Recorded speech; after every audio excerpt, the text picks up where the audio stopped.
Maupay nga takna sinirangan Visayas nga siyadadan Tacloban, live kita yan nga nababatian na aton FMR app nga nakikitaan ng Facebook pages sa FMR nga PRTV Tacloban. Kaupo diton bugos nga puwersan PRTV News Team ako Noel Yogoy nga nato nagpapadangat ang mga presko nga magpasa nga mga notisya yan nga oras. Nga na aton mga laray uluhan. Bongbong Marcos, diri abuyon parang kadugangan nga buwis para mga Pilipino. Tingog nominee Jude Asidre, nagpasalamat hapadayon niya pagsuportahan mga taga Santa Rita. BBM, nanawagan na publiko nga magpa-booster shot na kasunudan igin kakabaraka utro paglubuhan COVID-19 cases. Usa nga tenant hin apartment sa Tacloban, iginrireklamo ang pwersahan nga pagpaiwas sa iya. Apartment, igin-endorso na pagpasarahan City Business Permit and Licensing Division. Hilabang nga proseso, nakakalangan na paghatagan pabahay para mga Yolanda victims sa Tacloban. PhilHealth, ginaaghat ang mga miyembro nga i-update ang MDR agud diri makaproblema haoras ang kagaramitan. Nga naman ito natin mga laray uluhan, masunod naman iton mga katukiban. Nga naato naman siyahan nga notisya yan nga oras, mahugot nga gintitipahan ni Unity Presidential Candidate Bongbong Marcos Jr. Ito nagiduduso nga pagdugang itong kabarayda nga kaburuisan itong mga Pilipino. Iegin doon nga kadugangan lain nga pasakit para itong mga mulupyo, labi na yan nga panahon itong pandemya. At itong report ni Hansel Cuevas. Diri daw pabor hi Presidential Frontrunner Ferdinand Bongbong Marcos Jr. nga dugangan pahin panibago nga buwis ang katawhan mahitungod nga diri ini makatawungan diri na papanahon. Sumalakan BBM, madepende kung ano daw nga sektor ang papatawan hin panibago nga buwis. Pero kung ini daw in magiging dugang nga parasanon han publiko, inwaray daw ruhaduha nga babaribaran niya ini has simple nga rason nga duro na ang pasakit han mga Pilipino para dugangan pa. Pagklaro pa ni Marcos, importante ang buwis kumo surok hin pondohan gobyerno pero kung maiigo daw ang ordinaryo nga mga Pilipino, hindi rin niya inipapaboran pananglitan nga magdaog ha maabot nga piniliay. Damo na daw iton problemahan nasod partikular ha ekonomiya nga duro na apektuhan han pandemya sugad man ang sistemahan edukasyon nga nagkikinahanglan hin paspas nga atensyon diri la pagsuporta ha mga magturot doha ira sweldo, benepisyo, kundi hapagag-id ilabi na ha malaksi nga pagbabag-o ha teknolohiya. Hansel Granados Cuevas, Arangkada Balita. Samtang hulos naman iton pasasalamat han tingog party list ginahatag naman nga padayon nga suporta hiton LGU han Santa Rita Samar kaupod na iton mga mulupyo ni. Ad iton report ni Don Leandro True. Anamon pagkahod, hanaton amay, han bungtuhan Santa Rita, Mayor Joven Chu. Timus-an pasasalamat ni tingog nominee Jude Asidre ha mga taga Santa Rita Samar tuhudan padayon hining nga suporta ha mga programa han tingog. An mao nga bungtugod man an nagaghatag tingog hin pinakadako nga botos para ha party list habugos nga Western Samar. Sumala kala Asidre, nagpapakita lain ni kun ano kahinigugmahan mga taga Santa Rita ang tingog nga damo an naihatag nga proyekto ha mao nga bungto.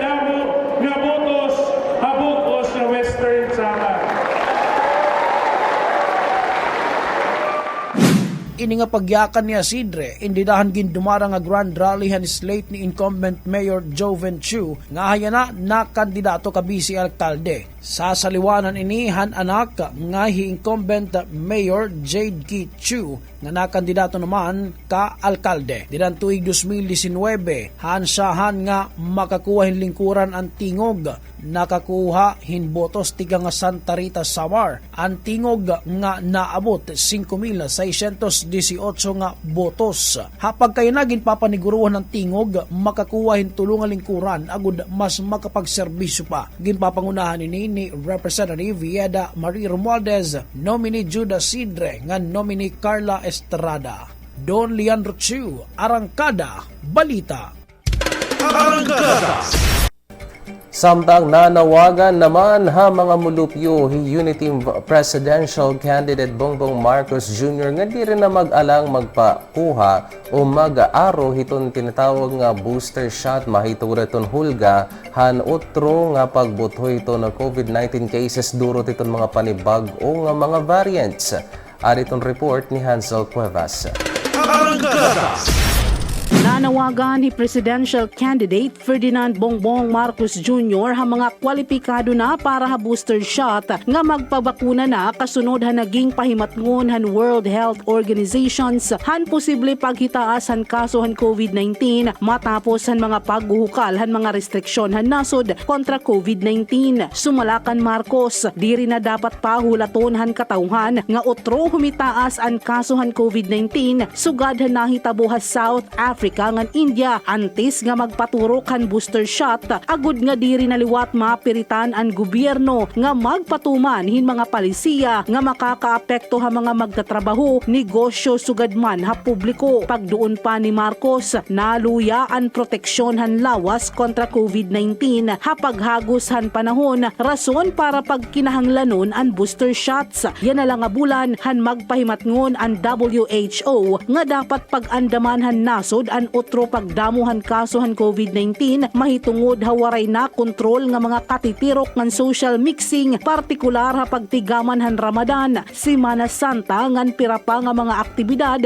may kalabuta ti daraon nga piniliay. Igin punto pa han WHO ang tulo ka rason kung kay ano kinahanglan ang booster. Una, inbasihan mga ebidensya nga naluya daw ang proteksyon nga darahan bakuna kontra ha mga impeksyon ilabi na ha grabe nga sakit. Naiibanan daw gihapon ang proteksyon kontra mas makatarapon pa nga variant. Samtang usa naman pa nga rason in mahitungod nga may ada iba nga mga grupo nga diri pa nakakakuha hinhulus nga proteksyon tikang ha mga bakuna. Panawagan pa ni Marcos sa publiko ang padayon nga paghihirot ngan pagsunod ha minimum public health standard agud mapugnan ang posible otro nga paghitaas sa COVID-19 cases dinhihan nasud. Hansel Granados Cuevas, Arangkada, Balita. Iging kakalipay naman itong Department of Education nga samtang nagtikang na itong limited in-person classes sa mga pampublikong eskwelahan, nagtitika na mo nagihapon itong mga estudyante nga nag-iinteres nga magpabakuna kontra ng COVID-19. Usama maging kikita ni nga rason, itong damo nagihapon itong interesado nga mga kabataan nga makabalik na itong regular nga pagdumara itong klase. At itong report ni Jay Barion. Nagpapadayo na ang maupay nga dalagan han expanded limited face-to-face classes o pagdugang han mga ginkakarawat na may estudyante dapat Tacloban City Division, hilarom han new normal. Sumalakan Dr. Nelo Ider, tagapagyakan han dapat Tacloban City Division, ana na sobra 40% hin mga bakunado na nga mga kabataan, hayra mga eskwelahan, tikang kinder nga da senior high school ang mga nakakuha na han ira mga bakuna nga niya na nakakapagpartisipar na han limited in-person classes. Senior high school damo na kay more than 70% na kita nga naha junior high school na almost 70% tagihap kita naton vaccinated. So amo ito kada adlaw bagahin na increase kita.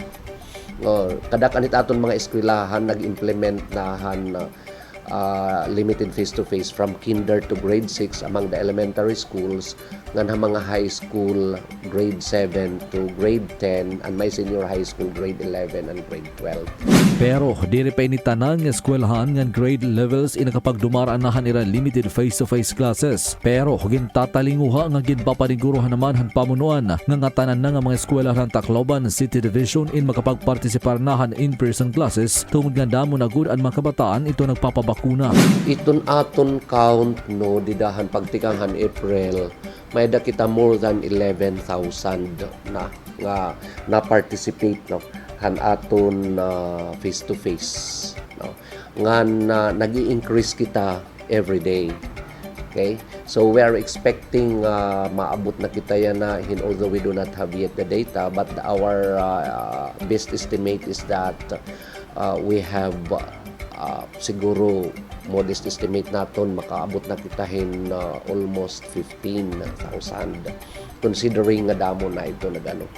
Yan na, bisan pa man nga ginpailarom na alert level 1 status ang syudad ngan mas ginpahukalan na ang mga restrictions iginagat lagi hapon ni der ang iba pa nga mga estudyante nga magbabakuna para han ira proteksyon tungod nga iton virus in aada lagi hapon sanglit diri gud daw magpakakampante ang iba nga makaganak tungod nga para naman daw ini hakaupayan diri lahan makaganak kundi sugad man ngadtuhan ira mga anak nga duruhin ka vulnerable hini nga klasin sakit. Padayon pa naman nga ginpapatuman ang mga health standard measures sa kubhan mga eskwelahan kasumpay na gihapon hapag sunodhan mandato tikang haig ATF. Jay Barion, Arangkada Balita.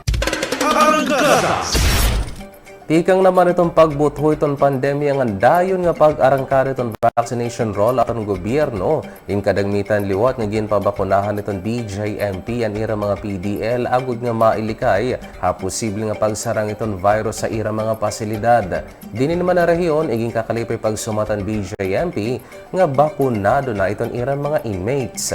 Ari itong report ni Sylvia Abadingo.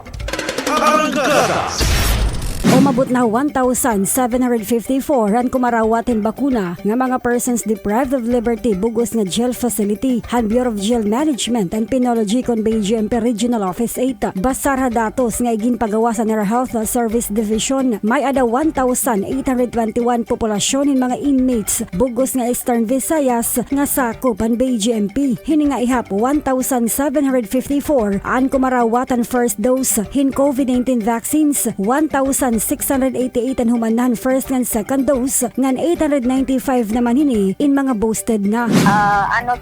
Sa DOH po ma'am, ini-encourage po kita na magpabakuna kasi an advantage po ma'am pag bakunado kita labi na kung makaka-receive na kita hin booster dose mahataas po iton aton panlaban para sa virus.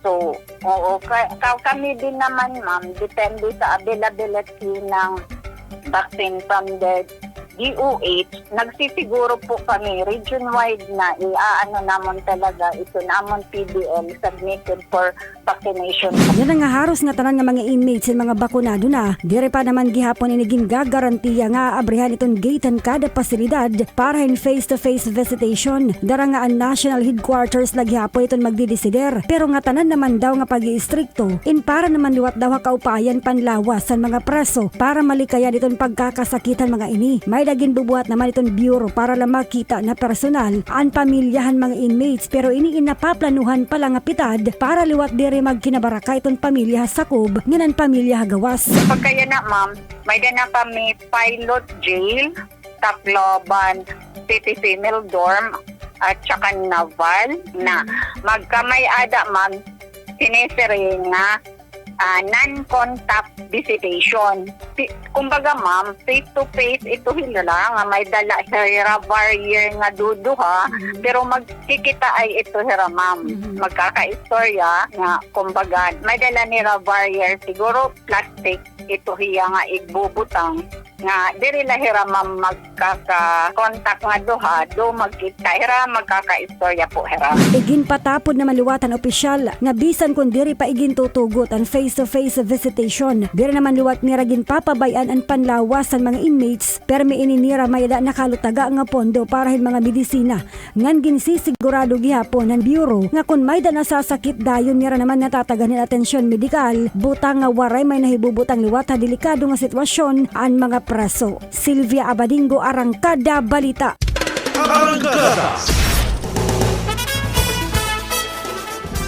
Kasunod! Usa nga tenant in apartment at Tacloban, iginrireklamo ang persahan niya pagpaiwas sa iya. Apartment, iginiendorso na pagpasarahan City Business Permit and Licensing Division. Bantayi ang katukiban na pagbalikan.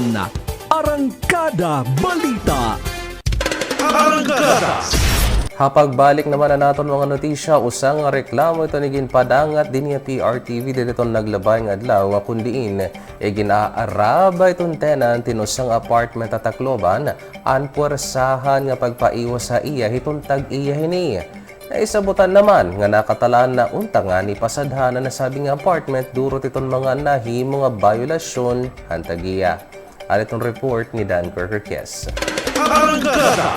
Iginreklamo ang tag-iya han usang apartment han syudad ng Tacloban nga namumutang hamay Esperas Avenue han mao nga syudad mo man ini puwersahan nga paiwason nan usan niya nga tenant. Sumalahan tigreklamo nga ginaalgar hiya nga waray makagbayad han iya renta haluyo nga bayad na ini ngan waray may ginahatag ha iya nga resibo. Lugod in hiya iton may dasurukton hatag iya han apartment como caretaker ngan helper niya. Ini dumao pa ko ha iyo. Agi ini nga pagharas sa amon pagpaiwas. Harason nga. Pagpaharas, ginharas kami. Kaya ka mo ginaharas ba? Agi ito nga iya aligasyon nga waray kuno kami pliti-pliti hanggang sa katuig. Samantala, may kwarta ko pa man na iya kung bagat kukwintahon. So, nag-inistoryahan ko hiya nga kwintaha kung pirat nakbaraydan. Tapos, kukwintahan taliwat ikaw, nakwarta nga adahay mo. Ako may ito niya mekaniko, tiya big bike. So, baga magsangkay gud kami ton. So ako ang ginhimo niya dida nga pinaka-caretaker.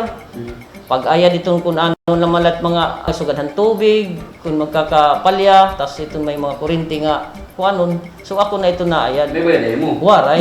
Dugang pantigreklamo, ngaya na ginutdan na hiyahin tubig ngan kuryente agud mapersa o maobligar na ini nga umiwas sa lugar. Di, akong panawagan lahi, ako nabati man niya ininakin ko kuan. Diri kunta dapat niya himuunhin paghara sa amon. Kay kun waray niya kaluoy akon, akon mga anak nala.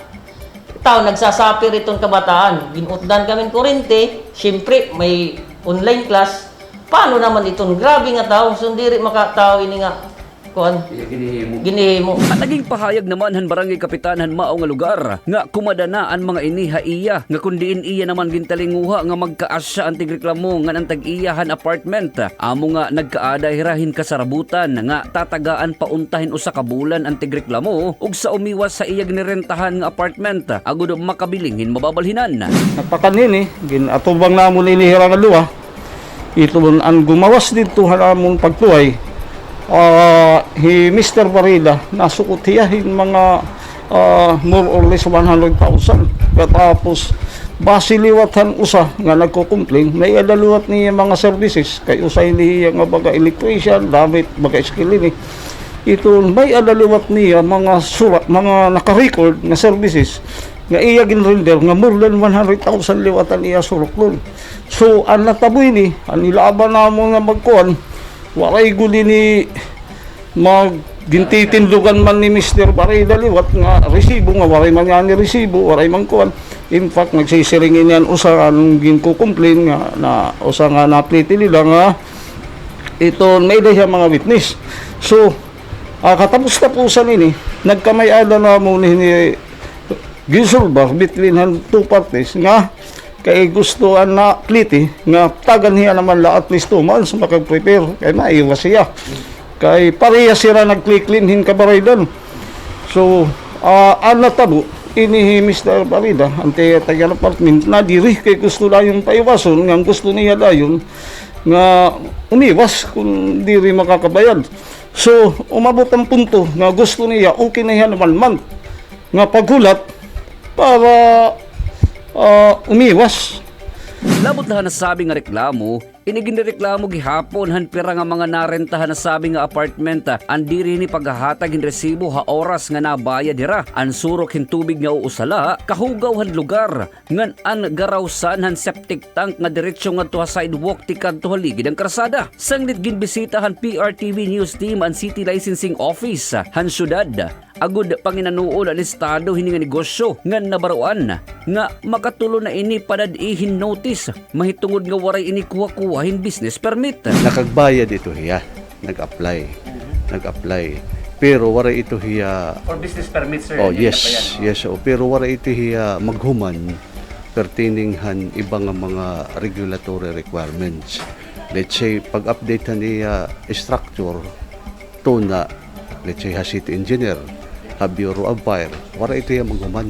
Tubtubla ito yung pagbayad. Right after hadto 2018 until now, wala na ito mag-renew. Dugang paniivyota nga ira gin-endorso na ini nga pasadhan ngan ginuhulat nala nga maihatag iran order agud maimplementar na ini. Kaya nagawas ko din nga operating without mayor's business permit.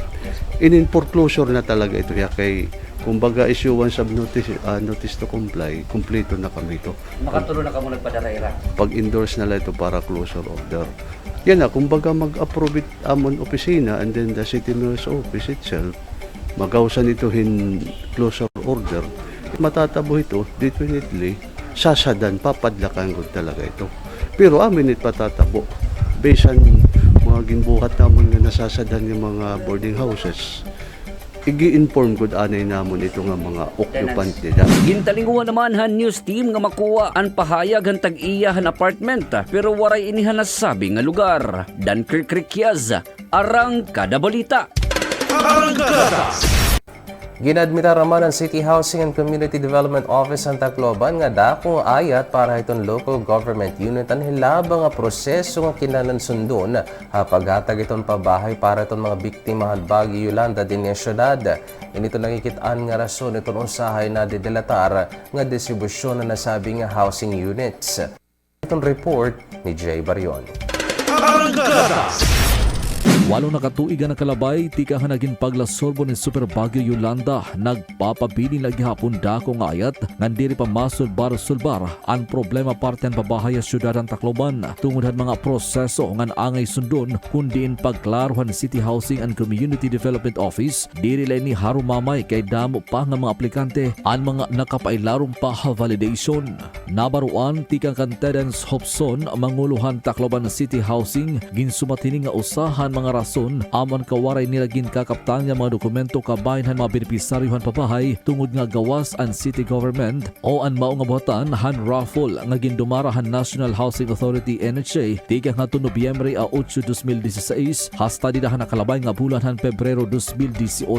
Tikang naman han 14,433 nga mga housing units nga alokasyon para Tacloban masobra 10,000 pala han mga ini anhi raffle han NHA kaupod ang opisyales sa mga barangay didahan tuig 2016 nga 2018. Ngan kabahin naman han ginaaligar nga pakuri ay pagkuwahin pabahay gindigunan ni Hobson nga ini indiri gud gintuyo nga pagpakuri kundi mahitungod han nagpapadayon nga pag-imbentaryo ngan an kadamo han mga aplikante nga diri maubos sin nga 200 an hidudugang kada adlaw rason agud hakalangan han proseso dugang pahini nga diri karoy singon nga matatagan dayon hin prioridad an kada aplikante tungod nga nakadepende naman ini kung aadahiya first, second, and third priority nga listahan.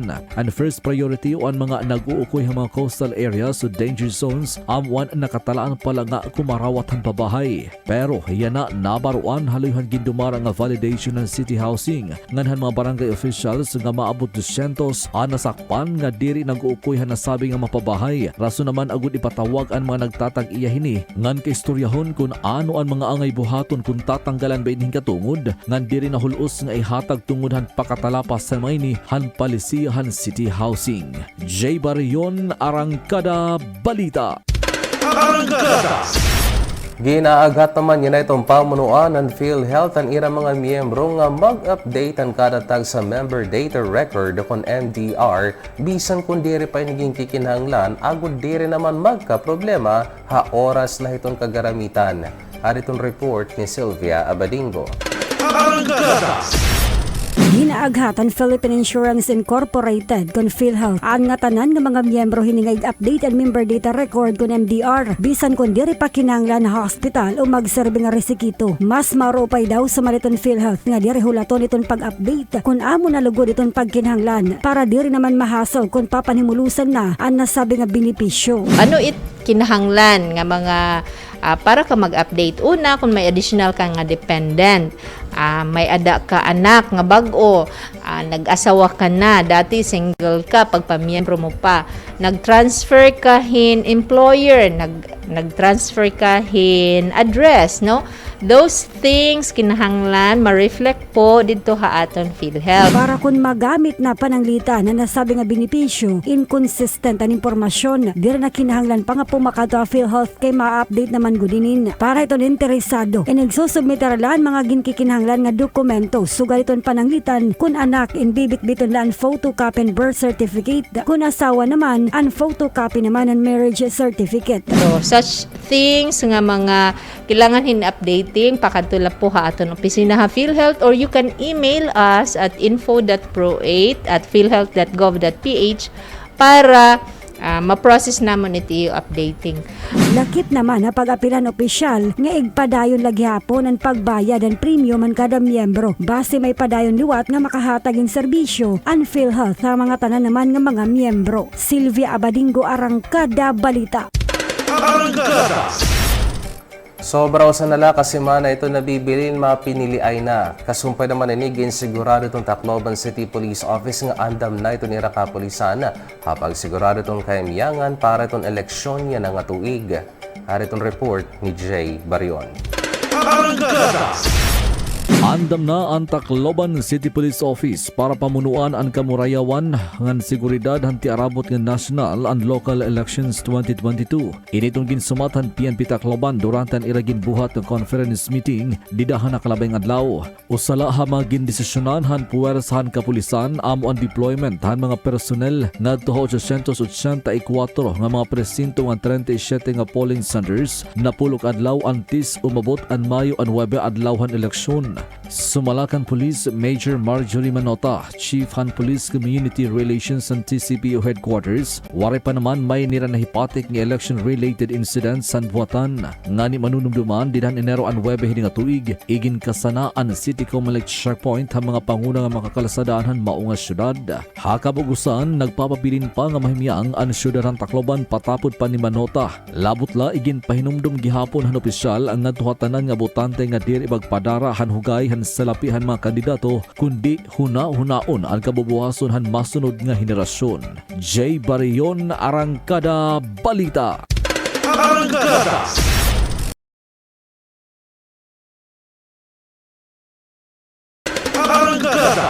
Pasla kaprisuhan na sa nga senior citizen nga wanted person na syudad ng Tacloban. Hagin himo nga pagserbe ni warrant of arrest han elementohan Police Station 1 han Tacloban City Police Office didto ha Purok, Cacao, Barangay 87 San Jose, Tacloban City. Ang akusadon ginkilala kan Wilfredo Valdesco, 61 anyos pedicab driver. Residente han nasabing lugar ngan una na ning pinulusaran hin mandamiento di aresto nga dan Abril 27 tuig 2022 para han kaso nga homicide nga gin-issue ni Honorable Lolita Ripalda Mercado, presiding judge han branch 46 and 8th Judicial Region, ngan may daging rekomendar nga piyansa nga nagkakantida din 120,000 ka pesos. Ang naaresto in gindara nga tuha Police Station 1 han Tacloban City Police Office para han dokumentasyon ngan saktong resposisyon ug sa igtubyan nga tuha Court of Origin.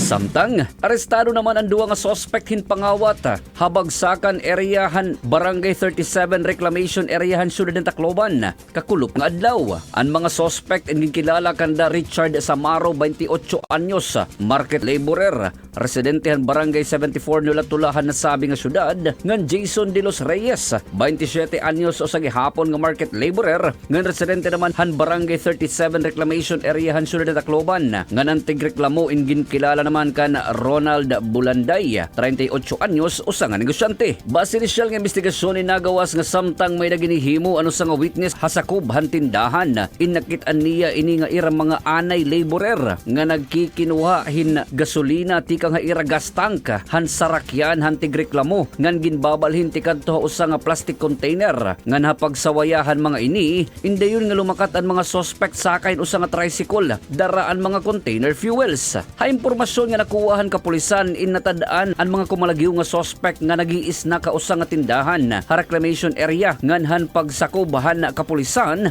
ngan pag-aarestohon na ang mga ini in nagprobar pa ang mga suspect na kumalagyo pero naaresto lagi hapon ng kapulisan ngan ang mga ini in gindara nga tuha police station 2 han Tacloban City Police Office para dokumentasyon ngan sakto nga disposisyon. Dunkirk Riquiaz, Arangkada Balita. Arangkada Weather Arangkada Weather Update. Samtang ato naman ni baro naton lakat han panahon ni pinaagyan 24-hour public weather forecast tikang hapagasa. Warayan ang nakikitaan nga maraot nga panahon nga naguhulga din yan nasod iton pag-asa. Kundiin o salang intertropical convergence zone iton nakakaapekto naman ng Mindanao nga rason naman iton oro nga madampog nga kalangitan nga may da mga patsarang nga pag-uran ngan pagdalugdog ng kikilatan Northern Mindanao karagangan Davao Region. Samtang ang Metro Manila nga di ba pa nga dapitan nasod kalakip na itong bugo sa Sinirangan Visayas in magkakamiadalan usahay nga madampog nga kalangitan labot na lahan mga puro-puro nga mga pag-uran o pagdalugdog ng kilat nga durot naman ang easterlies ngan sugad man itong presensyahan mga localized thunderstorms. Haato naman provincial forecast papri ang magkakamiadan usahay lang nga madampog nga kalangitan nga may dala posibilidadin puro-puro nga mga pag-uran itong probinsya Leyte, Southern Leyte, Eastern Samar, Samar ngan Biliran. Hapang kabugusan nagmumula itong temperatura tingang 25 nga 33 degrees centigrado. Dini naman ang syudad ng Tacloban, parang kita nga magkakamiadan o sahil nga madampog nga kalangitan nga may dalaguti nga posibilidad din puro-puro nga mga pag-uran. Gimbabana-bana itong pag-asa nga magpapabilin ini nga kahimtang itong panahon tubtob nga itong Martes nga adlaw. Hapag kaya na nagmumulay naton temperatura tikang 25 nga 30 degrees centigrado. Naman to naging kabug-usa na naton mga notisya yan ang oras para naman iton kadugangan nga mga impormasyon ng mga balita bisitahan niyo ang Facebook pages ng FMR ng PRTV Tacloban. Pwede gihapon niyo i-download ang naton FMR app ipinaaging Google Play Store para iton mga Android users. Samtang available na gihapon na naton Arangkada sa YouTube, i-search lang yung PRTV News Tacloban, i-like ito, mag-subscribe na nga ni-click naman ang notification bell para mag-update iton aton mga pinakabagong videos. Nga nangaran naman ang bugos o para sa PRTV News Team, ako naman ni Noel Yogoy, da mga salamat nga maupay nga takna ha aton nga tanan.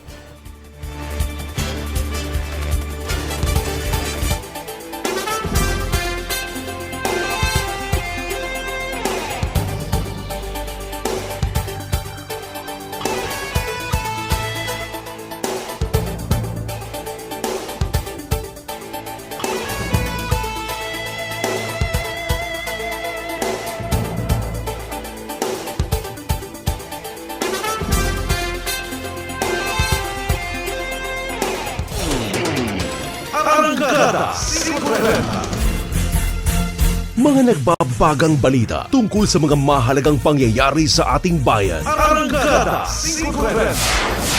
Siksik sa katotohanan. Balanse at walang kinikilingan. Arangkada 5:30. Hatid sa inyo ng mga mapagkakatiwalaang broadcaster. Arangkada 5:30.